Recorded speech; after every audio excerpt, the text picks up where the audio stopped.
દયાનો સાગર, કરુણાનું ધામ.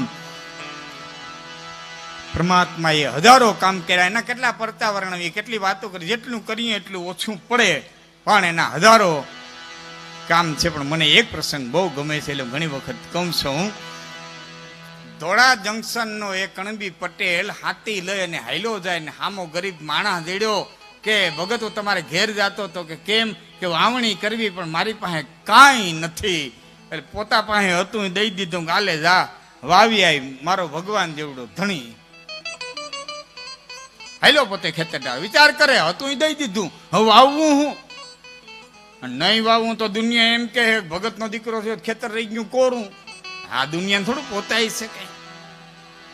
શું વાવું, શું વાવું, શું વાવું વિચારતો થાય. રસ્તામાં નદી આવી, નદીમાંથી વેકરો ભર્યો, વેકરાના વાવણિયા ભીરા અને ગણે પરમેહર કરી અને મૂઠ માંડી ઓયણી માથે. મામા દાતા હોય ને ત્યાં ઓયણી મંડાય.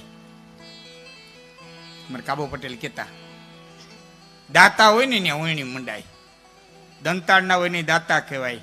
આવા હારા ઉત્સવો કરે ને એને દાતા કહેવાય. દાતા હોય ને ઓયણી મંડાય, એમાં વાવેતર થાય, પછી એમાંથી ઉપજ આવે. બાકી દાઢામાં તો રાંપું ચડે, બીજાને ઉઠલાવા હોય ને રણામૂળ કાઢવા હોય ને દાઢે વાવેતર થોડા હોય. દાતા એ જ વાવેતર હોય. બીજી વાત, જેને વાવણી કરી છે ને મારે વાત સમજાશે. ડાબો હાથ ઓયણી ઉપર હોય, હવે તો ઓટોમેટિક આવી કે દ્રશ્ય ન જોવા જડે. ડાબો હાથ ઓયણી માથે હોય, જમણા હાથમાં રાઈને ખરપિયો હોય, એ બળદને ખરપિયો મારે, ડાબે હાથે દાણા વાવે, જમણા હાથે ખરપિયો મારે, ડાબે હાથે દાણા વાવે અને બાજરી પાકે અને ખેડૂતનો દીકરો લણવા જાય ત્યારે દ્રશ્ય જોઈજો. ડાબા હાથમાં ડુંડું આવશે, જમણા હાથમાં તમારા બાપ દાંતેડ્યું આવશે. તો જે હાથે દાણા વાવ્યા એ હાથમાં દાણા આવે, અને જે હાથે બળદને ખરપિયા માર્યા એ હાથમાં દાંતરડ્યું આવે. આ હાથનું હાથને નથી ભોગવવું પડતું. આટલું સનાતન સત્ય કર્મનો સિદ્ધાંત આ જગતના પટમાં છે. કોઈ કંઈ કરી જવું હોય તો, અને કંઈ કરી જવું હોય તો એની માટેની જે વાતું છે. બાકી નથી કરવાના. ભેહીના વાહા દેવાય તો નથી જ કરવાના. 9 દી સુધી મહાપ્રસાદજી બોલે રાતા કે લાકડ ગઢવી રાડ્યું નાખે. નથી કરવાના તો નથી જ કરવાના. ગંગાને કાંઠે ઉભો રહીને લાકડી બોરીને એમ કે નાવું હોય તો એટલી વાર લાગે, પણ નથી નાવું. લે હું કર્યો, એને કરવું જ નથી. ભાર નિંદરની માલિકો હોતો હોય ને પડકારો કરો, એક પડકારો, બીજો પડકારો, ત્રીજો પડકારો કરો, એટલે હે કરી અને ઈ તરત હાલતો થઈ જાય. અને બીજો જાગતો હોય એને પડકારો કર્યો એટલે હું ભાઈ એમ કરીને તરત હાલતો થઈ જાય. જાગતો હોય એ તરત હાલતો થઈ જાય. ભર નિંદરમાં હૂતો હોય એ તરત હાલતો થઈ જાય. પણ કાગા નિંદરમાં હૂતો હોય એને તો ખબર છે મારા નામના જ પોકાર પડે. એ તો જેમ બોલો એમ ગોદડું તાણે, જેમ બોલો એમ ગોદડું તાણે. એને તો ઉઠવું હોય તો ઉઠે.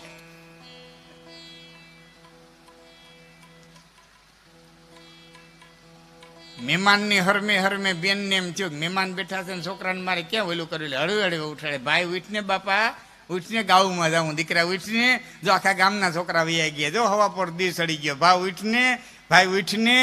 એ તોય છોકરો તેમ તેમ ગોદડું તાણે, જેમ માં ઉઠાડે એમ છોકરો ગોદડું તાણે. પછી મહેમાને કીધું બાપા મારી હરમ રાખો માં, કાયમ ઉઠાડતા હોય એમ ઉઠાડો.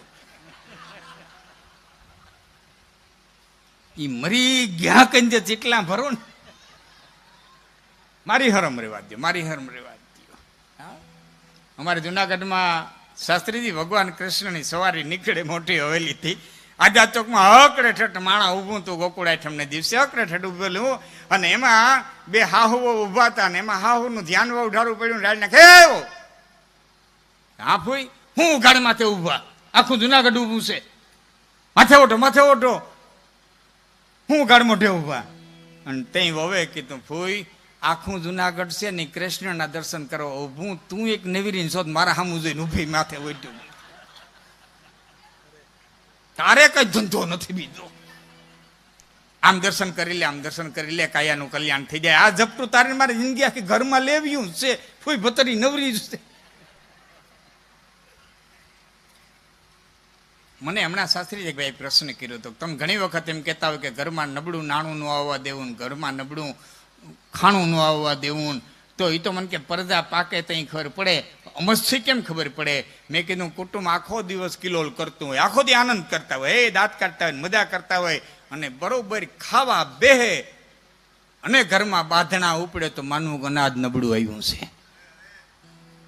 આખો દી મજા કરતા હોય ને બરોબર ભાણે બેહે અને દેકારો ઉપડે તો માનવું જોઈએ કે મારા ઘરમાં અન્ન નબળું આવ્યું છે, ધન નબળું આવ્યું છે. નકર અન્નને જોયા ફેરા થોડા વેર બંધાય ને તો પ્રેમ જવું જોઈએ.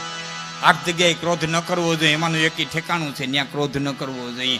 એને બદલે જો બાજણા થતા હોય તો માનવું મારા ઘરમાં નબળું અન્ન આવ્યું, નબળું ધન આવ્યું, જેટલું બને એટલું દાન દઈને શુદ્ધ કરવાની પ્રક્રિયા કરવી જોઈએ.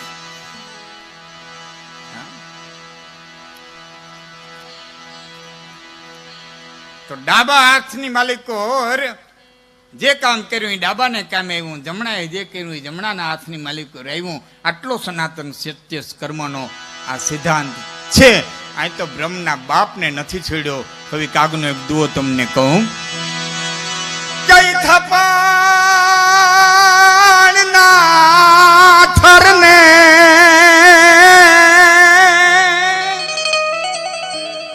ઓલો પરમે હરે પૂગો નહીં.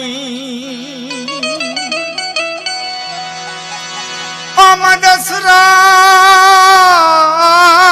દીકરને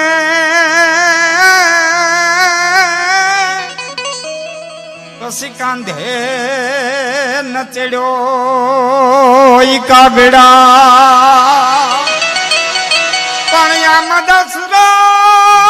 દશરથ દીકરને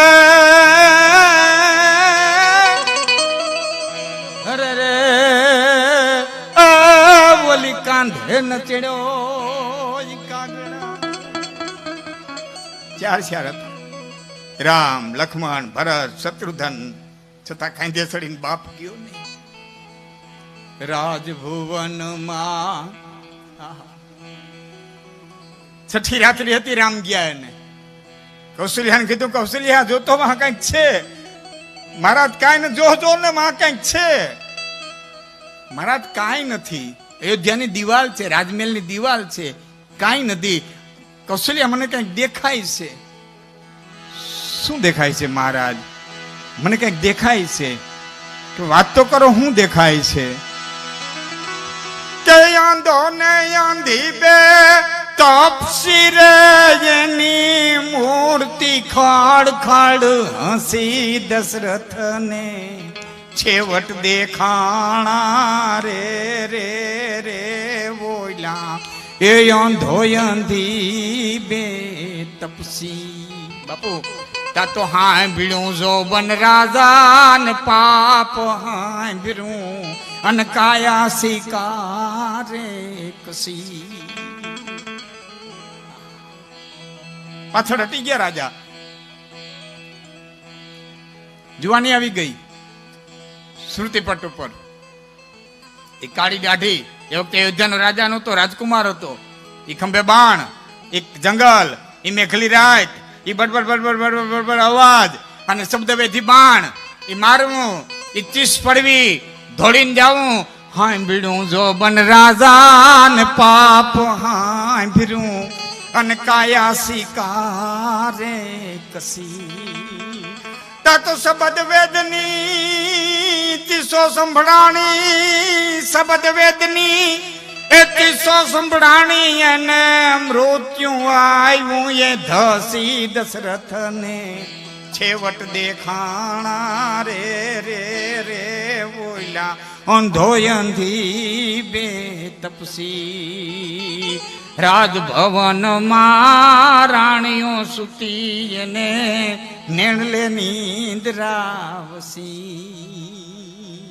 કાગ કે દીકરા પાહેનો દીઠા એને વિપતી પાસે વસી. ચાર માંથી એકેય દીખા નહીં, રાણીઓ હુઈ ગતી. પછી રામ રામ કહી અને રામ રામ કહી રામ. 6 વખત રામ શબ્દ બોલ્યા, નીકળી ગયા. આટલી વાત તમે એટલા માટે લીધી હતી, બ્રહ્મના બાપને નથી છોડ્યો. તમે હું કઈ વાડીના મૂળા માટે કરતા પહેલા બહુ વિચાર. કર્મ પ્રધાન વિશ્વ કરી રાખા અને જો જસુ કરે એ તાસુ ફલ ચાખા. આ તો તમારા દીકરાના વહુ તમારી સેવા કરે એમ તમે ઈચ્છતા હોવ તો તમારે તમારા હાહુની સેવા કરવી પડશે ને કરવી પડશે. દીકરો મને નભાવે એવી જો બાપ ઈચ્છા રાખતો હોય તો બાપે એના બાપને નભાવવો પડશે, નભાવવો પડશે, નભાવવો પડશે. આ એક સનાતન, આ એક સનાતન સત્ય છે. હા, બહુ એક જૂની વાત છે ને, મને યાદ આવે છે, ઘણા વર્ષ પછી વાત કરું છું, યાદ આવે છે.